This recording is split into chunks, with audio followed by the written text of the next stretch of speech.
ફતેપુરા લાઈવમાં આપ તમામ દર્શક મિત્રોનું સ્વાગત છે। હું છું આપની સાથે રિપોર્ટર યાસીન ભાભોર। આજના મહત્વના સમાચારની વાત કરીએ તો જાલોદ કેળવણી મંડળ સંચાલિત BM હાઈસ્કૂલ જાલોદમાં પ્રાથમિક અને માધ્યમિક વિભાગમાં ડોનેશન અને દાન ફીના નામે પઠાણી ઉઘરાણી કરાતા સ્થાનિક જાગૃત નાગરિક દ્વારા સ્થાનિકથી લઈને જિલ્લા કક્ષાએ રજૂઆત કરાઈ। ગુજરાતમાં કોઈપણ બાળક શિક્ષણથી વંચિત ના રહે તે હેતુથી ગુજરાત સરકાર દ્વારા દરેક શાળાઓમાં શાળા પ્રવેશોત્સવ કાર્યક્રમો યોજવામાં આવે છે, ત્યારે બીજી બાજુ ડોનેશન અને દાનના નામે સ્કૂલો પૈસા ઉઘરાવતી હોય છે।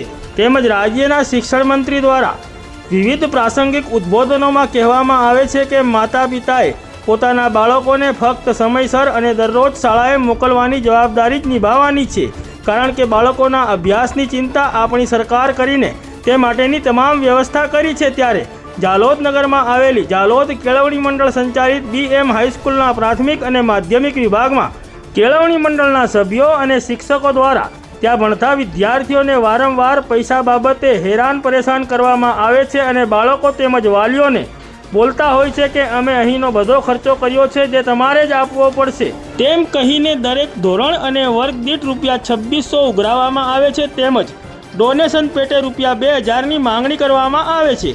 જ્યારે વાલીઓ પૈસા આપવાની ના પાડતા હોય તો તેમને શરમજનક શબ્દો બોલવામાં આવે છે। મંડળના સભ્યો તેમજ શિક્ષકો દ્વારા એડમિશન માટે હેરાન કરવામાં આવે છે।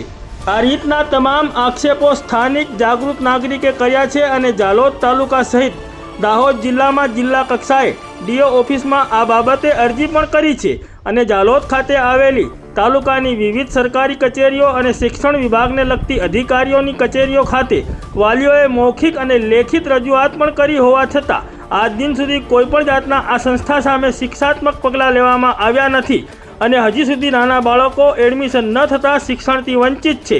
ત્યારે લાગતા વળગતા અધિકારીઓ દ્વારા આ બાબતની ગંભીર નોંધ લેવામાં આવે અને આ બાબતે યોગ્ય કાર્યવાહી કરવામાં આવે તેવી જાલોદ નગરના નાગરિકોમાં પ્રબળ લોક માંગ ઉઠવા પામી છે।